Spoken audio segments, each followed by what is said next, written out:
Surrounded by. I am surrounded by. I'm often surrounded by. The entire system is surrounded by Freaking idiots. Surrounded by them. idiots.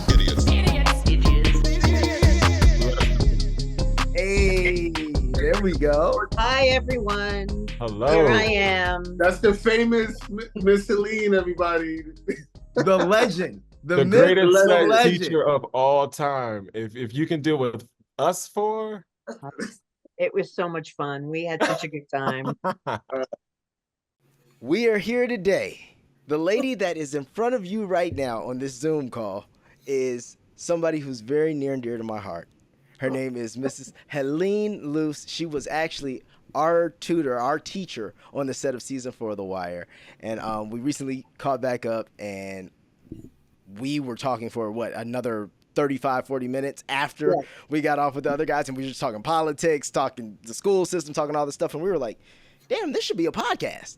So first off, just want to say to the whole SBI audience and everybody, this is the woman who made sure that we were okay on set. She made sure that we had all our lessons together. I mean, I didn't do too much schooling, but I wasn't the best in the classroom. I gave her hell, but no, she was the kindest, sweetest, and still is person. One of the kindest, sweetest people I know, and so happy to have you here today, Helene. Thank you, Maestro. You're killing me. No, it's true. It's true. No, it's very, very moving. I am thrilled to be back in touch with you. As we said on our earlier call, I don't remember much about the learning we did. I just, what you remember is the relationships and how we made each other feel. And that's really, when it comes down to it, that is the heart and soul of, friendship and mentoring and, teaching as far as I'm concerned. So. Right. So I wanted to know, because when we met, I was 13. So, I wasn't over here going, oh, so where were you before this? What did you get into? What brought you into teaching? Yeah, those weren't my kind of questions at the time. Right. I'm sorry about that. Now, you're forgiven. Now I'd love to know what even brought you into our lives. Where do you come from? What is your what's your background? What have you been up to since? I know you're an attorney. There's tons of things to touch on. So let the people know. Well, thanks. I have a ridiculously long resume, so I'll try and keep it short. I went to law school. I practiced law for a little while. I was living in New York. And then mid-'80s, I moved to D.C. and set up my own practice for a while. And then just sort of after half a dozen years or so, I was like, this is not fulfilling. Right. And me, my goal is to help people. So I was trying to help people as a lawyer, but there's so many expenses to running a law firm that it was just not making sense for me. So I went back to school and got a teaching certificate in social studies. It was always my love, history and everything. Right. So, and actually, that was probably the best educational experience I ever had because it was a small group. We had a cohort of 20 people, most of whom were really smart, a lot of whom I'm still in touch with, and learned about, I was shocked how much there was to education. Everybody thinks, you just walk in, you write up a lesson plan and boom, you're a teacher. There's so much more within that. And I was really lucky because our program had us in the school, a lot of teaching programs, you do a 6-week rotation as a student teacher. We were in the school a whole year, and this was in Fairfax County, Virginia. Okay. And so I was either subbing or student teaching almost, the entire school year. And the teacher I worked with was in the union, and he was out a lot. So I taught his class, I think, close to half of the time during that year. Yeah. Oh, as a completely fresh off the boat, Right. So, and I had seniors, and boy, they tested me. But in the long run, I prevailed. I won them over. That was easy. You win us all over. Yeah, That was gonna happen. It's crazy you got thrown into the fire like that. Yeah. Like that quick, you know? Mm-hmm. So I was at that same school for 8 years. It was great. You know, I don't know. I mean, I still have dreams about it. It's like my little, wonderful place to work. Right. And so a couple of detours after that I won't go into, but I ended up in Baltimore Okay. and some personal issues. Okay. Got you. Yeah. And so I ended up in Baltimore. And the reason, of course, is you guys, because Mhm. I was living in Delaware at the time, and I was I knew I wanted to live in one of a couple of places. So Okay. whatever job I could get, that's where I was going to go. And so, this was still not really pre-internet, but like there were still classified ads, right? There wasn't really much in terms of online job market. So I saw this ad for, being a teacher for young actors. And I'm like, that sounds cool. And then, I came and interviewed, and they're like, can you start tomorrow? Which, as you know, I couldn't do. You had to have Mr. Ben for a while. And then I Yeah. See, you should have just started right away. That would have been better. But I had to move. I mean, I had to find a place to live. And, Right. Yeah. So you grew up? Did you grow up in Virginia No, or in that area? I grew up in New Jersey. Yeah. Okay, so East Coast. Yeah. You've been East Coast your entire life. East Coast, yeah. Got you. Okay, that's Yeah. nice. So once you got to Baltimore, what were the first things that caught your attention? Like about the city, about the schooling, the overall, because I know also, most people think, oh, teach actors, and then you end up on some like ABC show or some like NBC. Yeah, Like, no. You ended up in literally like one of the realest, grittiest cities and shows, so what was that? It's really pretty funny. I mean, I grew up in a pretty privileged setting, right? Right. Very middle class, upper middle class, and I And lived that in meant New something York. different. Right. That was something different and then, too. I'd always lived in the suburbs, right? So, right. Except for when I lived in New York, but I lived in Manhattan. So I was still pretty like insulated from the rough stuff, right? Yeah.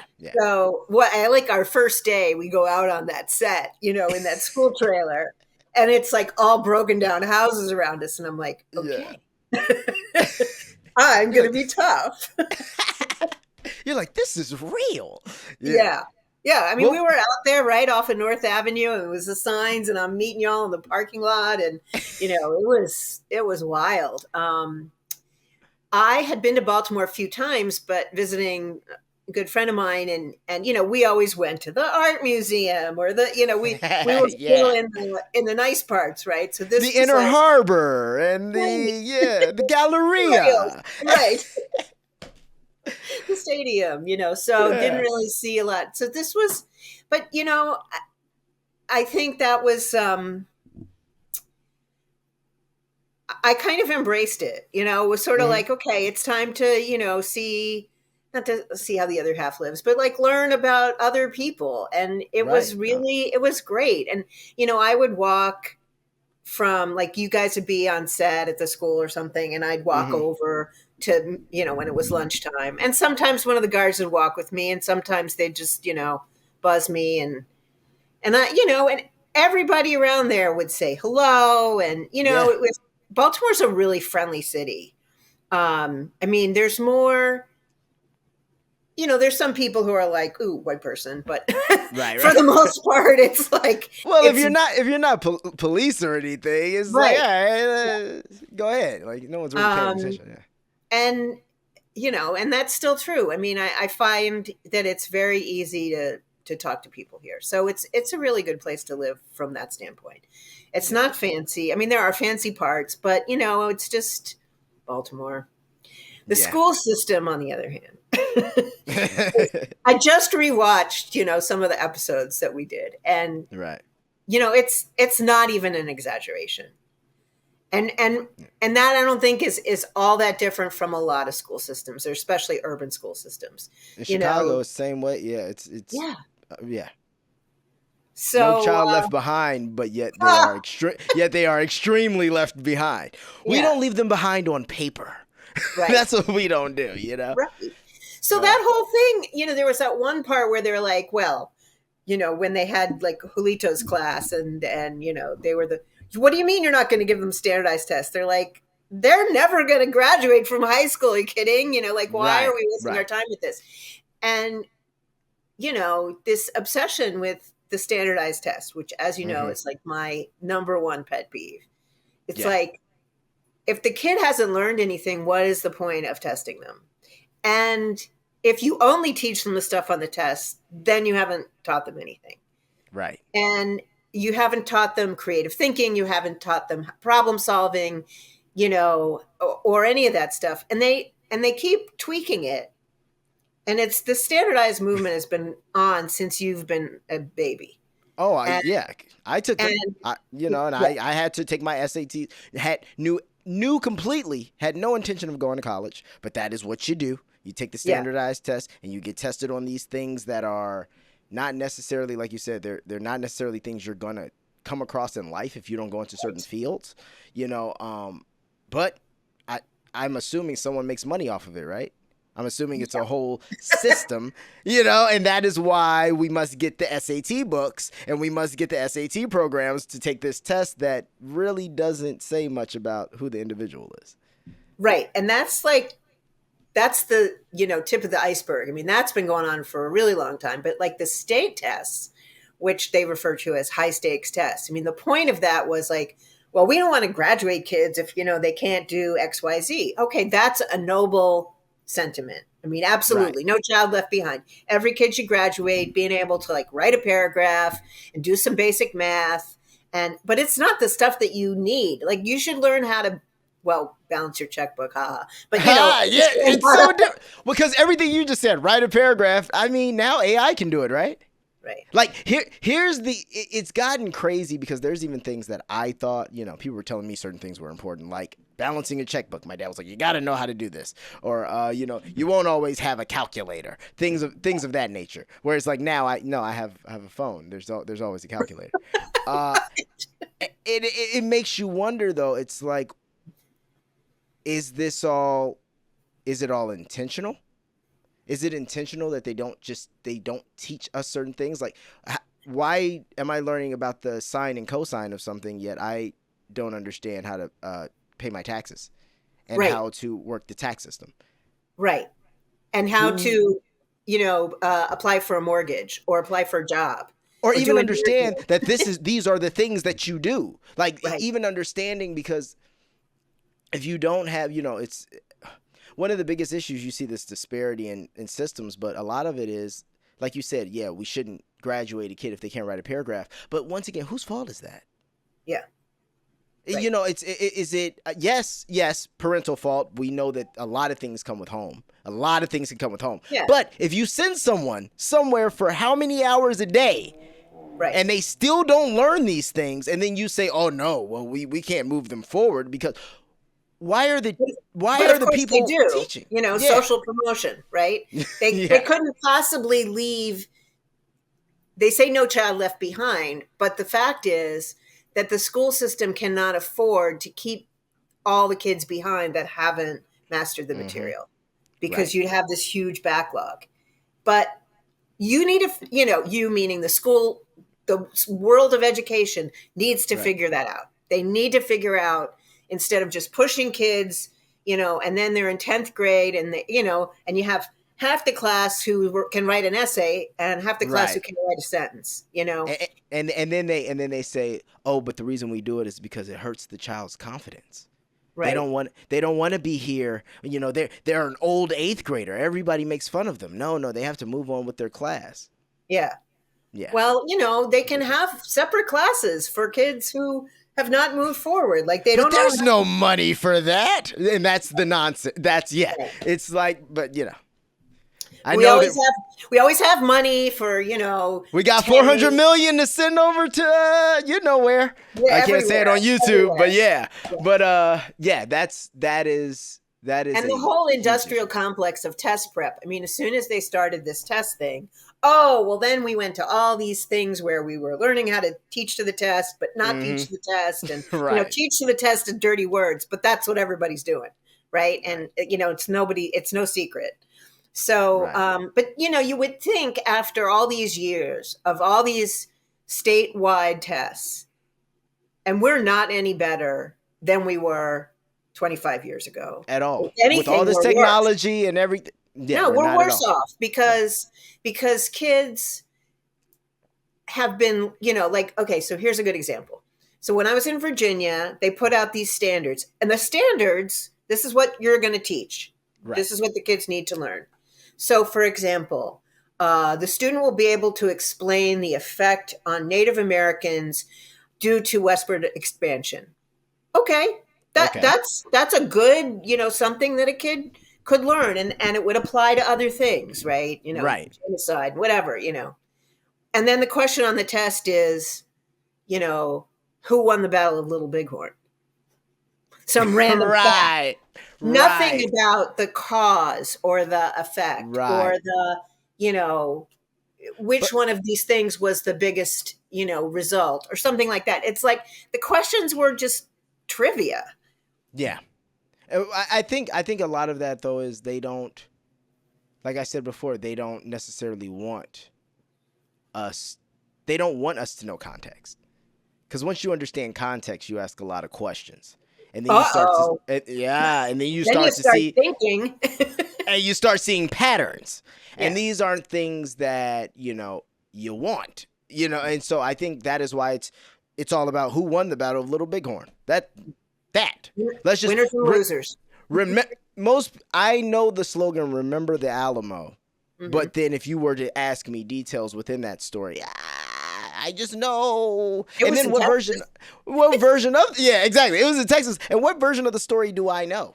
Right. And that's the other part, because that's where, that's that fine line of, like now they don't want to teach, what is it they're doing in Florida? It's like no race theory. Right. Yeah. And, what's it called? Something race theory. Critical race theory. Yeah. Critical race theory. Thank you. So yeah, they don't want to teach certain things, and it's, I think it's, the dumber you keep the client, which we are. We're the client. We're the, we're the customer, the better. And if you taught kids these things and you really did, it would change our country for the better. Yes, it would. 100%. Yeah. But, before things change for the good, right, there's usually a little money that needs to, So two things on that. One thing is the education system that we have today really only started like at the turn of between the 19th and 20th century. So it's like 120 years old. Okay. The idea of like everybody goes to school, not just what, of course, that really meant, all the white people. Well, some black people. Yeah, exactly. Yeah. And if you do go to school as a Native American, we're trying to restructure how you think. Right. You can't think the way you do. So, but the structure was heavily influenced by Henry Ford, who wanted to produce a bunch of people who would like put cars together. 5-day work week. And just, he didn't want anybody thinking. He didn't want anybody being creative. He wanted them just to be like, afford a car. Right. Build a car and afford a car. Build a car. Don't ask questions. Just come in. You're on time. You sit quietly. You stand quietly. You do your job. You eat your lunch. Yabba dabba do. You go home. And then the other thing that I read, which just recently, which really surprised me, of like, Bill Gates, Steve Jobs, Jeff Bezos, and a couple other people who are like the industrial leaders of current times, all went to Montessori schools, except for Steve Jobs, who sent his kids to Montessori schools. And the reason they do that is because you learn to think. You learn at your own pace. You choose what you want to do. Right. That kind of education produces brilliant people. Brilliant, pragmatic thinkers who go, this doesn't work. Instead of complaining about it not working, how do I fix this? And how do I create systems that can fix this? Right. But And that's not what we're taught. Yeah. no, and the fact of having to like sit in your seat for hours when Thank you. you're 5 Yeah. or 8. Yeah. You know, so I'm as you know now, I'm working with little kids Mhm. and teaching them how to read. And not one of them, boy, girl, of any age, can sit still. They sit still for their teacher because they get yelled at and Right. their color goes down or something. But when they come to me, they're all, you know, fidgety all over the place because they're not getting enough physical activity. They're At not all. like if they move around the classroom, they get yelled at. Mm-hmm. I mean, And there's no gym classes anymore. they're 6, they're 8. Like, Yeah. of course they're running down the hall. They need to run down the hall. They should be Yeah. running down the hall. And so, you know, we're going to have a bunch of fat, stupid kids. Who have no job opportunities. Right. And don't know how to get them because they weren't taught to think creatively. Yeah. Ugh. So, and you know, then there's also, I mean, even these little kids are being given these high stakes testing. Right. So my friend, her daughter's in 4th grade. She comes home. She's a really good student. Her mom is a teacher. Her dad Right. is like a civil engineer. She reads all the time. You know, Right. she comes from great, you know, a great family. And as far as education goes, she's a good kid. She does very well. She's smart. She's, Right. you know, whatever. They give this test, and there's a section of the test that was not covered in class. And she comes home crying. She's 10. What the hell? Right. Like, why is this? That's so wrong. And Yeah. then my friend is like, yeah, and I really want her to get into this XYZ program in 6th grade. And if she doesn't do well, then she won't get into the program. I mean, Yeah. putting that kind of pressure on the family and the kid, and it's a one-day thing. Like, well, you didn't do that. You didn't feel good that day. Too bad. Right. Man. It's weird because I don't know if you've heard of this book. It's called Weapons of Mass Instruction. And it's all about it's all about the public school system Oh, I or have to read the schooling system in general. Yeah. Really, really good book. But it even discusses how you were saying how the schooling system hasn't been around for as long as we think.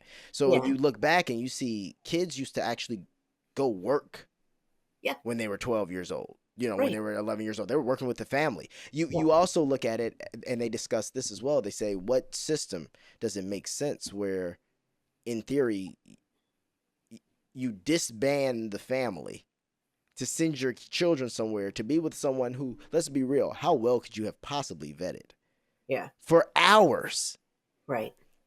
And then they come home. So now you're spending less time with the internal core of the family. Yeah. Which then breeds other issues. Like, I also realized, even with myself, like, and, you know, I had a better experience than most because I was always doing things. But, you know, in the few times I've been bullied, like in middle school and stuff, you realize, like, oh, even in a societal way, like, the first time you ever have self-esteem issues usually is in school. Of course. The first time you ever realize that maybe you're not special and everyone doesn't like you is because you learned that in school. And you learned that in school from some kid who constantly every day was told he wasn't special. So now he comes to school and takes it out on the kid who was told he was special. Right. And it's, why am I learning this here? And why am I learning this from other people? And like, we're all learning these things at an accelerated pace, but not the things we should be learning. You know, it's just a stew of people, especially the public school system. It's just a stew of people, problems, environments, and then you put them all together and say, best of luck. Now let's try to get through a chapter of this. Right. What? Like, no. Let me ask you, do you remember what kindergarten was like? No, I only remember I went to it was a magnet kindergarten, or kindergarten through 6th grade. It was all one school. Okay. And it was a magnet school. and I remember I remember one question on the test to get in. That was the only thing I remember from that. And it was what was what was a door hinge? They showed a picture of a door hinge, and I didn't know what Oh, that was. Yeah, but I didn't know what that was. but But that's then a good question. yeah, it's a good question, and I remember even my I always remember my teachers. My kindergarten teacher was Miss Bonesi. We were her first class, and I went to school with two or three people. Actually, it was such a small school, and like it was only maybe 20 in the class, 22. So like we Which all is, still know each other to this day.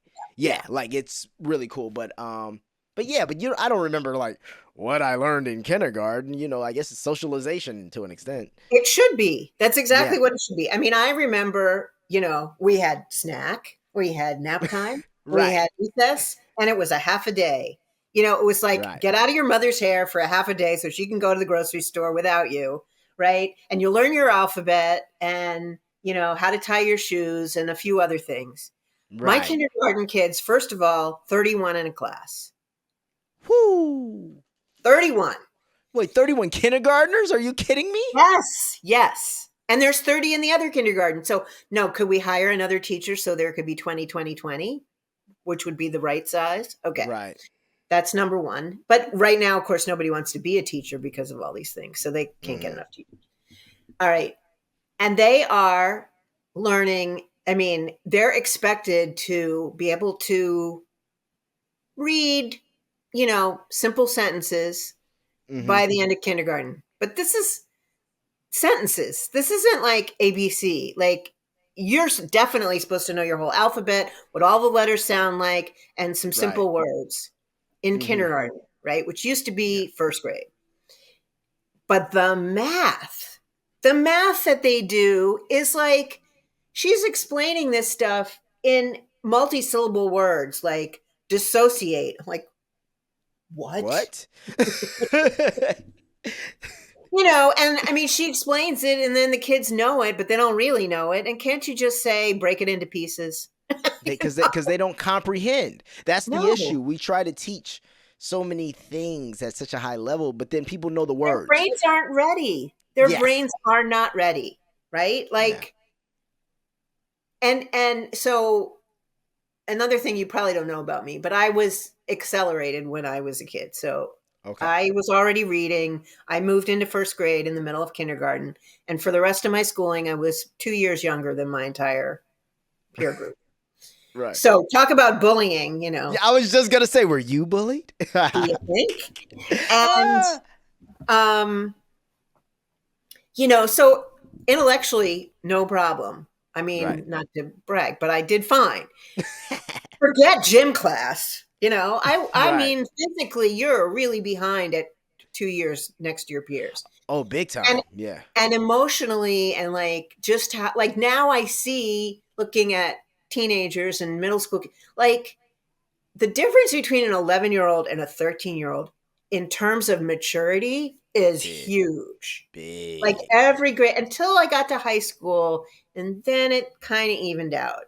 But Hmm. like up till ninth grade, I mean, I was a goofball. Like I wouldn't have liked me. I would have made fun of me. you know. So that part of it is, then that's the counter argument. They'd say, well, see what happened? Like we put you on, with your intellectual group, but that wasn't the right social group. Well, there just because one thing doesn't and honestly, all said, it worked out fine. Right. So I have a little guy in my kindergarten class, and he's like that. Like he's not only is he reading at like a third grade level, but he's really mature. And Right. so I'm like, if you put this kid in first grade, he's going to be bored to death. Mm, And he's also right. not like he's a tall kid, so he won't stand out as being like the little runt that I was, but Right. you know, and I think that he really he should skip a grade. But they don't Hmm. do that anymore. And so then like in the upper classes that I teach, the kids who are really smart, they just start acting out because they're so freaking bored, Yeah. you know? So anyway, No, it's just, it it's seems just, like, it's not, so coming back to what this is all about is everybody's different. And yet we yes. put all these people in a classroom together and teach them the same thing. Yes, it's one size fits all, and that's. But Exactly. I feel like our society though overall is aiming and training us to be one size fits all, which is Right. odd because you'll see it in some facets, and then in other facets, everybody wants to be different, but everyone's different within the same constraints, or Right. everyone does different the exact same way. So it makes you wonder. Right. You know what I mean? So it makes you Right, wonder, what I know really exactly what- is this? Yeah. Yeah. So, I don't know what the answer is, but let's try something different because we've been doing this for years and it's not working. And it really is going to take somebody, and it has to, there are experiments going on all over the country, Right. but it has to take somebody with some real leadership because, traditionally education is the province of the state and the local Yeah. governments. But that means if you live in Mississippi, you're screwed. Yeah, best of luck. Sorry, Best of luck. folks in Mississippi, no offense, but you're never going to have the education that somebody in Massachusetts or New Jersey is getting, Yeah, and for if sure. you're in Baltimore, go ahead. No, you're right. Because I was gonna say I saw that even when I went to school in Georgia for a bit, and I Yeah. had come from going to school at magnet schools in Chicago, Yeah. and I just saw the difference. I'm like, oh, the stuff we're learning here, I was learning last year or 2 years ago, Yeah. and and you would think you're like, well, it's the same country. You'd think we'd kind of be on the same, and it's like, no chance, no chance. And that's why we'll never be Finland or Japan or all these schools Mhm. countries that have great school systems, because they do it on a national level, and their policy is national. However, they're also all the same. That's what I was just gonna say. Like There are not a lot of black folks or Hispanics or Yep. whatever in Finland or in Japan or in Korea. But Yeah. when I was in Korea, also doing an acting thing as a Oh, wow. tutor, there's a ton of people that are, working, that are laborers. Well, and so I'm like, well, wait a minute. Everybody's taking these high stakes tests. And, I can't remember the word for it, but it's like, it's a big, big deal. It's like the national SAT, and it basically decides what bucket you're going to be in. So when we hear these statistics about how great the kids are in Korea, they've eliminated all the kids who aren't good at it. Right. Right. They're just Right. giving us a small sample. Yeah, those kids are doing really well. Yeah, But you those go to guys trade. are The out other ones working. went to trade school a long time ago. Right. Yeah. Right. Because that's where they were going anyway. Right. Right. And there's nothing wrong with that. That is a perfectly, I bet all those guys make enough, and women make enough money to feed their families, and we need there all was different not- kinds of different kinds of people anyway. Like that. Yeah, that makes sense to me. But that also, once again, is our societies where, like even like in China, they take it seriously. Yeah. Like we don't take education seriously. And I think the reason we don't take education seriously is because we're taught education in such rigid bounds. We're like, this is education. It looks like this. It looks like fucking fluorescent lights, you sitting in a desk looking at Not somebody not moving. How dare you move during education? Right. You sit there, you look at the person standing in front of you who kind of is like a dictator, right? Because you sit, you watch, and then they speak to you. And then you learn how to follow directions, and you learn how to do these things. And as you said before, also, the fact that we're all Chinese here. The better we all do, the better our country does, the more money we make, the better our society is, the better our lineage is, all that. Yeah. We're all Korean here. We're all Japanese here. Yeah, I think this neighborhood should have good schools over here in Fells Point, but I don't know about those schools over there. And because it's not the same people and our government's all different people, and like you said, we don't want to really spread that wealth everywhere with everybody. Right. If you were doing better, you'd put your kids in private school. That's what they say. That is now what we've turned into. Before it was great public schools, America. We get it all right. I mean, it's propaganda, but still, we get it right. We have this. You could go to college and pay for it with a second job, like a side job. Like back in the day, like it was feasible. You could pay yourself through college, get a job, and figure it out. No, now it's 6-figure debt. Like, what? Yeah. I went to my college tuition 4 years, $21,000. There you go. That's my for 4 full years, including room and board. Now, yes, there's been a lot of inflation, but my parents both worked and they both made more than $20,000. And that now you're making, 1 year of college is $80,000. So you're lucky if one parent makes that, or even your whole family makes that. And that's just 1 year. So 4 years, let's see, that would be $320,000. And you're sitting there wondering, also, what are you going to do? Right. Like that's another thing I'm saying. Like, okay, 4-year degrees, as we know, are becoming to mean nothing in today's society. Like, in a sense, unless you go for something very specialized and it means mostly nothing. Yeah. Yes, it just means like, okay, you can go somewhere and you can follow directions and you can see something through. I'll give you that. That's that. What happened? The only people we'll need in the future are people who have 8-year degrees, people who go to law school, people who do, doctors, lawyers. Here's the problem. At $80,000 a year, most people can't afford to go. Right. You can barely go for 4 years. You're lucky someone figured that out for you or for yourself. 8 years, that's out of the question. But those are going to be the only jobs that actually you have a chance of getting, because anything that's in logistics or in damn near writing or in anything technology based, you're screwed, buddy. Like even like I was saying this to my friend the other day, law firms. Yeah. Well, if a major law firm had, 500 paralegals or something like that, well, we can break that down to 150. Easy now with technology. Right. We don't need all these people. Amazon's people riding Uber, people doing Amazon, all these kinds of things. No, buddy, we have drones coming. So what will, like you said, the day laborers of our society do when our accountants and our a lot of our writers and a lot of our people who do creative work are going to be out of a job? Yeah. You're not going to need people who back in the day is like, oh, Photoshop. You know how to use Photoshop? I need banners. No. It's done. It's done. Like what? You type in what you want, it comes back. Like it's not a it's and that's a scary happened reality. In the last 2 years. Yeah, right? And that's 2 years. And then think about this, right after the wire. I don't even know how to do it yet. iPhone.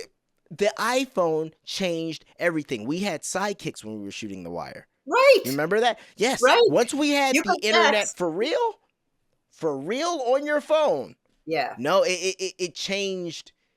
It changed what's important. It changed how people view the world. Because that was the other thing too.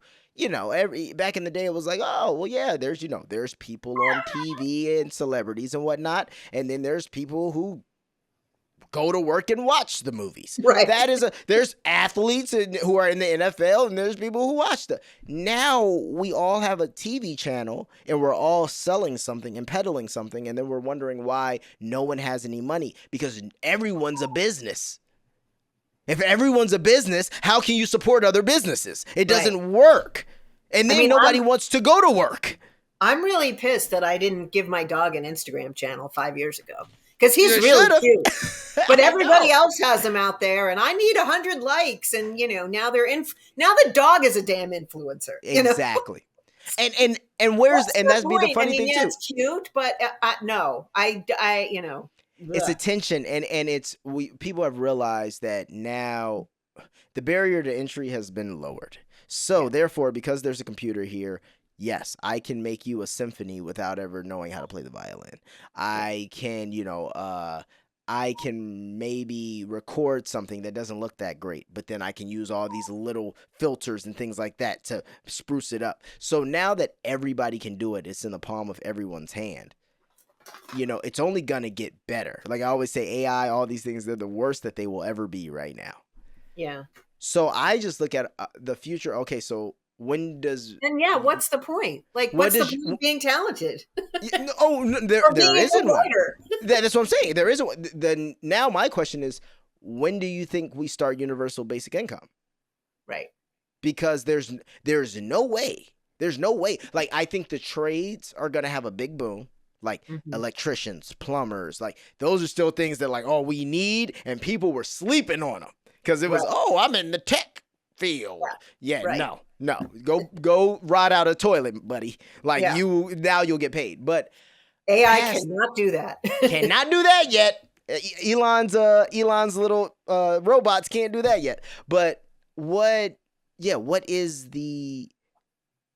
are the jobs of tomorrow? What are these kindergartners that you're teaching how to read? What's even the goal here? Because it's not to go to college. If it's to go to college, and that's where the education system is 30 years behind. Because 30 years ago, you wanted a lot of kids to go to college, and it was still relatively affordable. But now and it made a difference. It did make a difference, right? Yeah. But now there's still, even then, there were still a lot of kids who needed to work because they couldn't afford college, or B, it just wasn't for them. And, I had two cousins who went to, well, you've heard of this from Chicago, DeVry, right? Oh yeah. They learned trades, and they did really well. And so that's basically, it's a trade school. It's not a college. Not how you, because how you think of it in the old school sense, right. But how much, why don't we have more of those? And then the most underfunded place is the community college, which is where most people learn to do something to make a living, right? Or they're going there to get that degree because it's so important to everyone around them, so they'll go anywhere. And it makes you look at the business of college, and you just go, whoa, like, I'm not the first person to say this, obviously, but it's, I can't get a loan to do anything. Even if I had $1 billion idea, Mark Zuckerberg couldn't get a loan to make Facebook, but he could get a loan to go to college. Right. They'll give you $200,000 to pay us back. Pay back forever. For your fucking liberal arts degree. Good luck. Like. But I think I got a business idea, or I think I want to buy a house. Even if it's just a small place. No, we can't loan money to a minor. It's ridiculous. Yeah. Well, what? And also, let's come back to the kindergarten example. So we want kids to learn how to build stuff. So instead of figuring out math, why aren't they sitting there with blocks and, Tinker Toys or whatever they call them now, Legos, and putting things together? Like, that's what they should be doing. First of all, they wouldn't have to sit still the whole time. Second of all, they would be able to develop their motor skills and really be creative. How are we going to make this so it doesn't fall down? Sort of like that example of, Naaman making the Eiffel Tower. Yep, exactly. Yeah, I mean, this is what we should be doing. These are the things we should be doing. But I think it comes down to they don't want us to be too, like, we already have this issue, right? Nobody wants to go to work after the pandemic. Everybody wants to work remote. And that's like, people, especially younger people, just feel like, wait, why this don't even make sense. And I'm like, yeah, well, it's a job. They pay you to do the thing. They pay you. And also, you need to interact. I mean, you are going to have a whole generation of people who can't interact with each other. Bingo. And that's where it's headed. And that's the weird thing. It's like, so if nobody wants to go to work and nobody wants to show up to these jobs, because yes, I can look at people on my phone who do what it seems they want to do for a living, and they make way more money than me. So why would I ever do that? Maybe I can be an influencer. Maybe I can every child wants to be a YouTuber. That's what they want to do. Why would I do anything else? My parents look unhappy. I want to be a Mr. Beast looks happy. I want to do this. I want to, I want to be a rapper. I want to be it's not traditional jobs because we see the people who have traditional jobs and they can't really buy homes unless they did it already. Yeah. So what job am I going to get with 4 years of college that's going to allow me to be able to buy a 2-bedroom, $1.8 million house? You tell me that. Right. No. And pay off that debt. I mean, no. Oh, I forgot. I still have about 150 in student loans, 200,000 student loans, but yeah. Right. Yeah. Fat Crazy. chance. Yeah. Fat and the housing thing is ridiculous. Like we talked about before, like, in LA, I mean, any major city, you can't, it's insane. You can't buy a box for $100,000, No. and you can't buy a box for $500,000, and, no. You can buy a literal box in a terrible building in a place that no one's ever heard of for $500,000. Right. Yeah. And you better be happy because that's that. Yeah. It's like, and even if, so you can't afford to find the down payment, but if you want to rent, it's not any better. Rents are ridiculous. I mean, rents are mortgages. Yeah. What were you saying? Sorry. So there's not enough housing. What is available is unaffordable. I mean, how does that cycle end? Well, did you see the story that almost it's like 34 or 40 banks are in default or something like that? It's like it's happening again. Hold on. I'm gonna look this up real quick because I saw this article and I was like, huh? Where is it?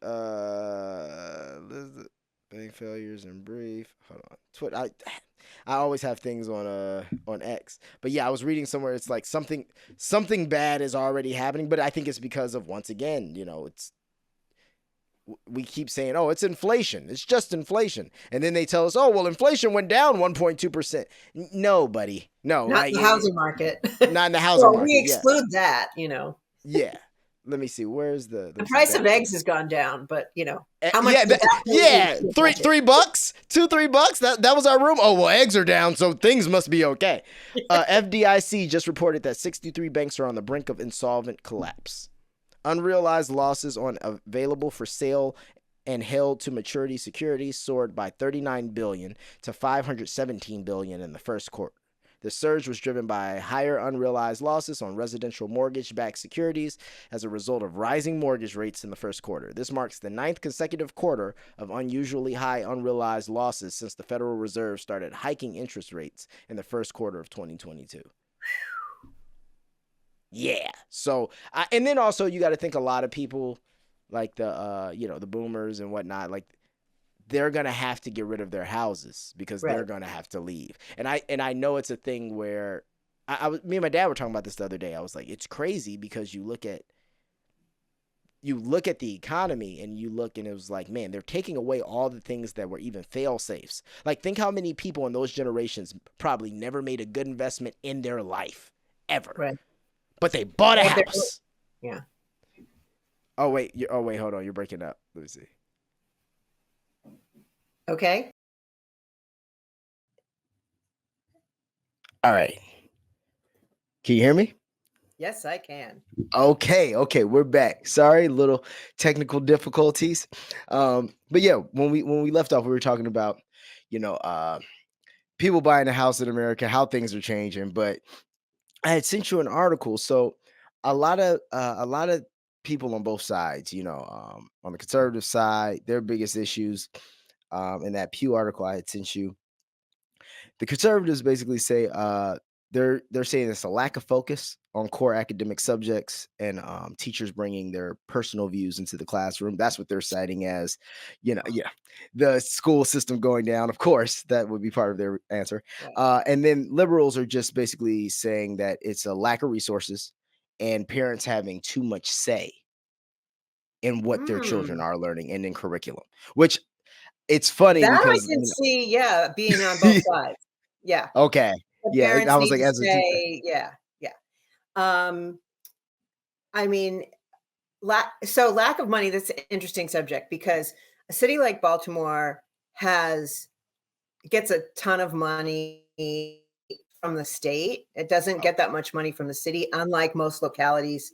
It's all like local funding. So rich communities have wealthy schools, et cetera. Kind of don't have that excuse in Baltimore, even though we have a lot of issues to deal with. A lot of that money goes into central office. And, if I could wave my magic wand, I would say you have to have, X pupil teacher ratio and X principal student ratio before you could put another person in the central office. Because you got a lot of people sitting, and I know this is true in many counties. You've got a lot of people sitting in offices thinking deep thoughts of how they're going to fix it, and they haven't been in the classroom either ever or for many years. And the people who understand it the most are the front line. Like, ask the doctors and the nurses about what's going on in medicine. Right. Ask the teachers and the principals what's going on in education. And that's where the money should go.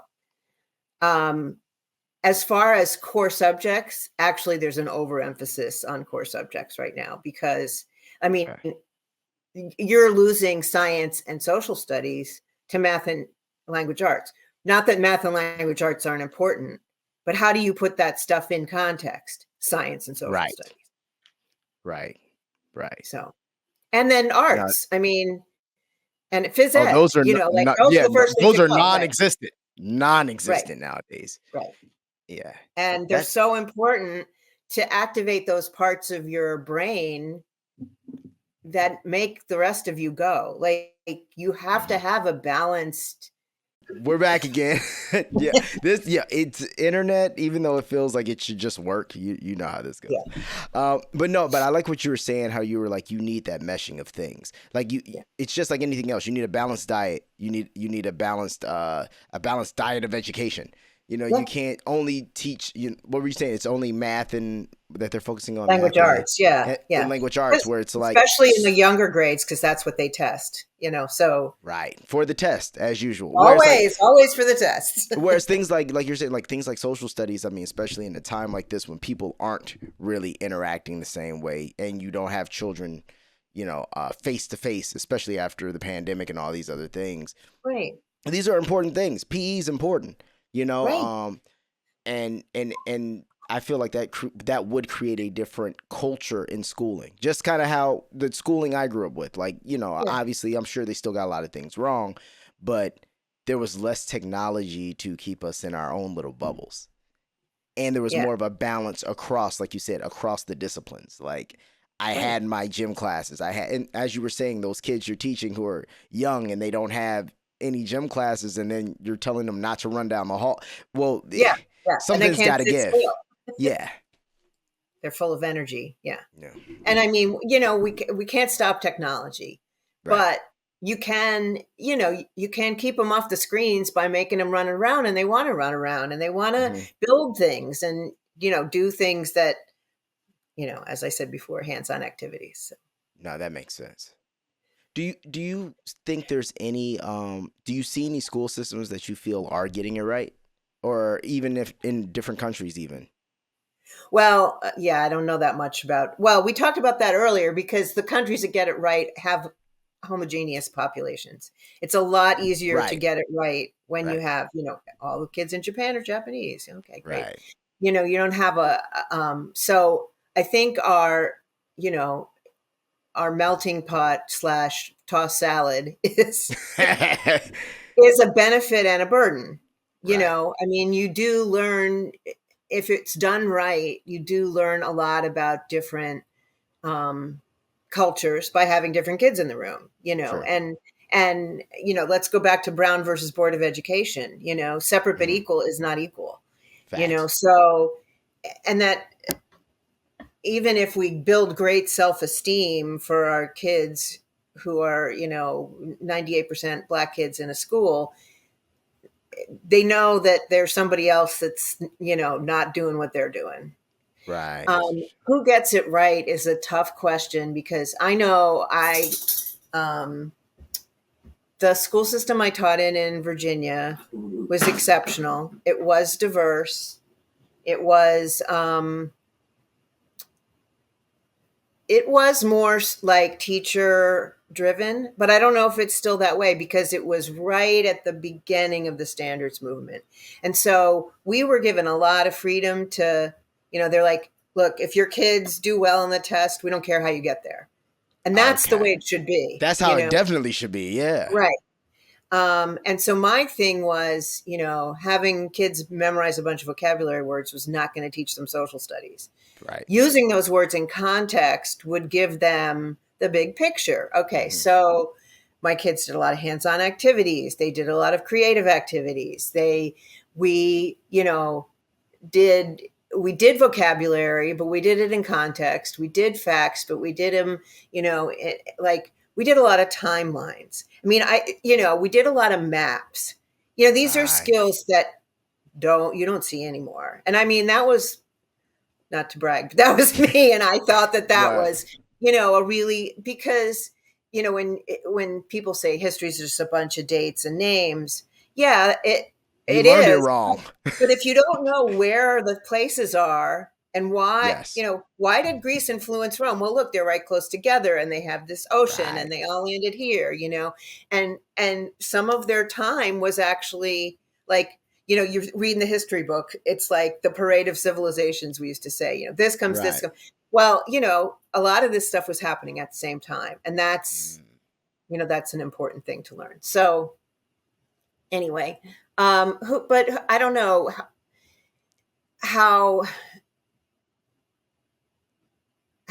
who gets it right. That's a tough question. And I think the balance between, you were talking earlier about universal basic income. Okay. Right. I feel like we should have a universal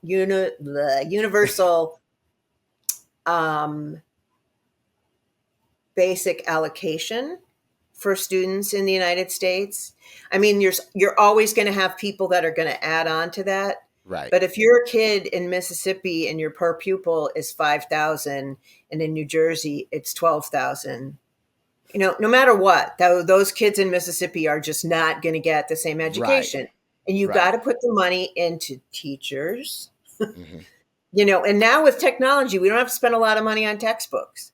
So, right. So that saves, but you have to put kids in a decent building with air conditioning, with non-leaking windows, right? And that's we need to fix the fluorescent lights too, because I'm going to tell you, I remember being in school, and one of the things that got me every time was literally just the lighting. Yeah, just the lighting. It would make me tired. I would get disengaged. Yeah, and it's just like these places aren't built, especially light, you need natural light. You need natural lighting. You need outdoor activities. You need things that make the kids want to, just like anything else. If we can give propaganda for everything else, why can't we give propaganda for making kids want to enjoy school? Right.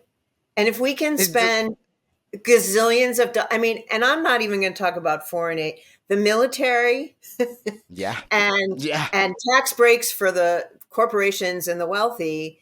I mean, it doesn't take that much money to fix that. And and this is my political bias coming out, but I just, like Warren Buffett and Jeff Bezos and, those guys could just pop some money into a couple of things and fix a lot of stuff. And it shows you that Bezos's they don't want wife, Bezos's ex-wife, just randomly throwing money at things that need it. She's just amazing, Right. So. She married a teacher.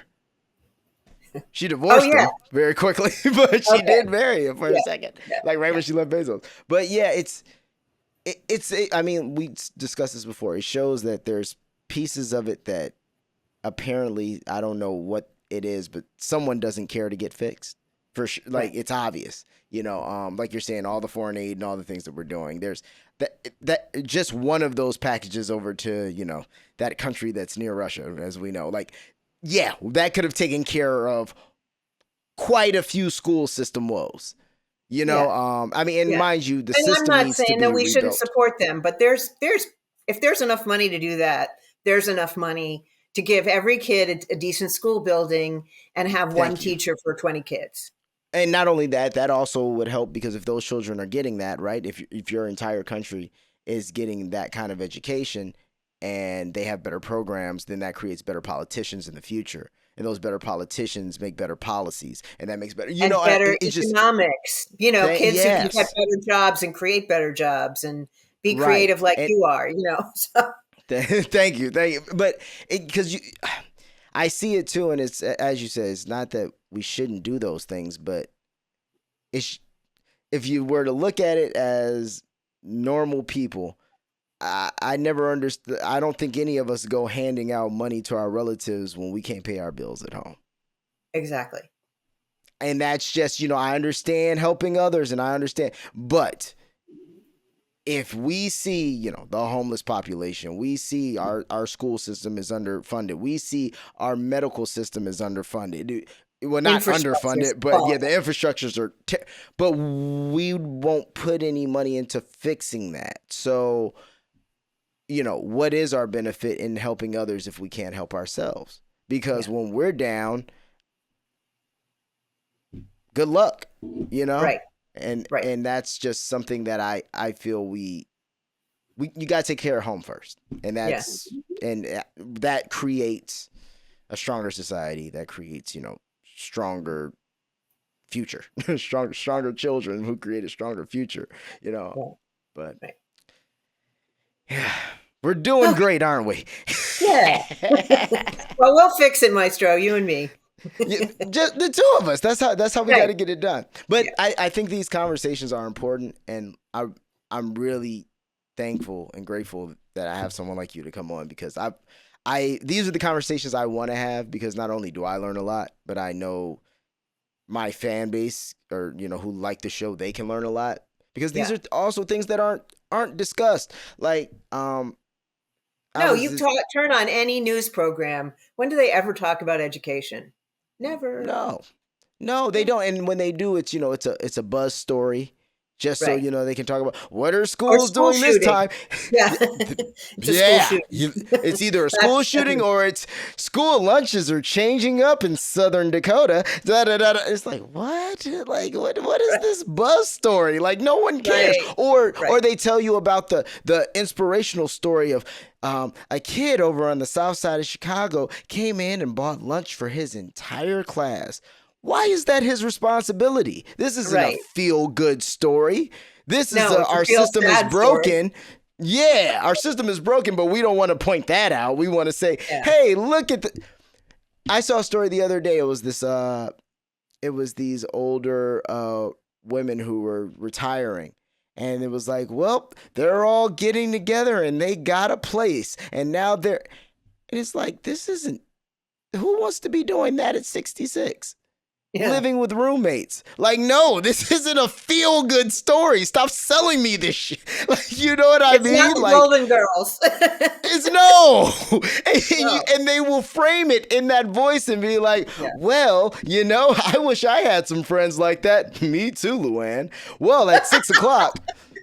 It's like, bruh, like we really have to take a moment. But these are, like I said, these are things, I think we have a lot of distractions, but these are the things that will affect, I don't have children yet, but a lot of my friends who do have children, a lot of them are doing homeschool. They're homeschooling their children, and they're just, because between, the lack of resources in the schools, and then on top of that, depending on what cities you live in, the social issues or, however that whole zeitgeist of, what is my child learning about at a young age? That's when did you get so smart? I know a couple words. I had a really good teacher. Oh, well. But you see these things, and that's the other distraction. I can't completely disagree. It's like you see all these different social issues that also do come into the classroom. And it makes you wonder, why is so much attention being put on these things instead of the actual education? You see a lot of that. Yeah, that is a real problem and that's why we need more people at the school level. Because if you Right. have, because it's sort of a what do we call that? Downward spiral. Right. Kids don't get a good education. They grow up to be adults that aren't educated. They have families. They don't have a good job, et cetera, et cetera, et cetera. Right. Mhm. Um, so a kid whose dad didn't finish high school and he's got some job but it's not consistent, and um so he comes to school like hungry or something, right? You can't learn if you're hungry.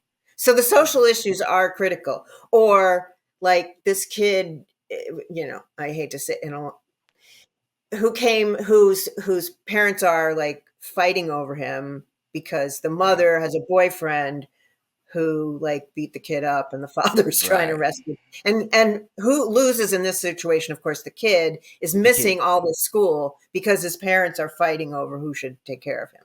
So Right. you have to have things in place to take care of stuff like that, because otherwise if the kid isn't there he can't learn, or if he's hungry he can't Right. learn. Right. So that has defaulted to, I mean, it shouldn't be the school's problem, but it has defaulted to the schools. But okay, Right. so if that's the situation, that's what we have to have. But that again comes back to paying people to be in the building. That's Right. money, right? And it's Right. paying people who aren't like, I just got out of high school and I'm gonna like put Yeah. a bunch of kids in a room and like play with them. No, it has to Right. be somebody with training, social work training, psychology training, health training. I mean, the elementary Hmm. school I work in doesn't have a full-time nurse. Well, what Wow. happens on the day a kid gets sick and the nurse isn't there? Okay, well, you just threw up. Go lie down. We'll Yeah. call your Oh, yeah. That's it. you know. Yeah. Here's an ice pack. Yeah. Yeah. Like, Have a nice day. it, I can give you a it's Band-Aid. That's about it. that's why. I mean, yeah. Boots on the ground is a big thing, and I think that's as we see in a lot of departments, even in California, we had this. Is apparently we've spent over what's like 26 billion on the like homeless problem, but like where is that gone? And they can't account Yeah. for the money. But it's the same idea. It's like because it's not really people who are there handling the stuff. Like it's that guy or that woman in the office who's like, how are we going to fix this as the money just flows and it's not actually going to the people who are in the buildings? Right. As she goes on her Yeah, coffee break. exactly. Yeah. It's they're trying to have philosophical answers to really just something that needs Yeah. to be, a regut. It's like just like a home. They need to, gut the system, work on it. You Oh, can't yeah. think this Yeah. archaic system is going to work in 2024, something that you came up with in the, In when did it start? 1924. Yeah. 1920s? Like, come on. Yeah. Nothing Yeah. works the same. No, exactly. Yeah. No, they're different issues and they're different, combinations of people, and there's different everything. You're right. Like the world is completely different. And Yeah. so and you hear a lot of people, like I talked to this one group that was trying to start a school. Well, we want to go back to the basics of, phonics and Western civilization and, Western Civ code word for, none of this crazy race Native stuff. American stuff. No, we don't want any Asian history, Right. learn something about the biggest country in the planet. So phonic, I mean, all of these things have evolved. Like the teaching of language of reading has Mhm. evolved to the point where it's not just one or the other, it's a combination, which is what it should be. And Right. all of these things in it, like you can't we know more than we knew in 1924 about science and Yeah. about history and about human relations and about race relations. And all of those things need to be taken into account. You can't turn the clock back and think it's going to be okay, you know. But 100%. educate. This is my favorite metaphor is education is like a dinosaur because, or I guess if it's a metaphor, education is a dinosaur because it's slow and it moves slowly and it's extinct. Like it just Right. doesn't, it's going in the wrong direction. It's just gonna self-destruct. So let's destroy it before it destroys us, right? Right. And let's destroy it on our terms. Right. Yeah. Right. Well, So I Miss will Helene- close. I will No, close go for with saying we talked earlier about the boys of Sumer, and you guys were wondering where that title of the first episode of season 4 of The Wire came, and I believe that they were referring to Don Henley's song "Boys of Summer" or "The Boys of," I think it was "Boys of Summer." But anyway, formerly of the Eagles, Don Henley. And if you know either of those things, the Eagles or Don I know the Henley. Eagles. Oh, I know the Eagles. Okay. Hold on. What's my favorite? I was trying to think. Is it One of These Nights? Yes, that's one of my favorites. Boom. Love that song. That's a kind of like dancey, but yeah, it's a good song. Yeah, I love the song. Yeah, I Great love that song. Great song. So anyway, he wrote that's, then where the boys of summer have gone. Well, I'm not going to sing, but anyway, you can cut that part. So I think that's where that came from. Not the boys of the summer, the boys of summer. The boys of summer. Man, well, thank you for that tidbit, Miss Helene, and thank you for taking your time and sitting down. Well, thank you for having me on. And as I said, of course, I hope we're going to get some buzz on this because I have a different audience than you do, and so we'll see if we can. Do some intersections? Yeah, my audience is a little older. No, I would love that, and once again, my whole goal for starting this podcast was also because I know that there's people like me who are younger and inquisitive about what's going on in their world, but I want to find them, and I also want the people who might not really care in the beginning to understand how important these things are, because these are the things that literally these are the things that have literally molded us, and they will mold our children of the future. Right. And as great as it is and as fun as it is to talk about a Kendrick Lamar and Drake beef, I think these things are a little more pressing, and these things, just a tad bit. And I think they will shape, the future we live in. So thank you again. Thank you for having me. Of course, Ms. Helene. Love you. And guys, we out. Peace.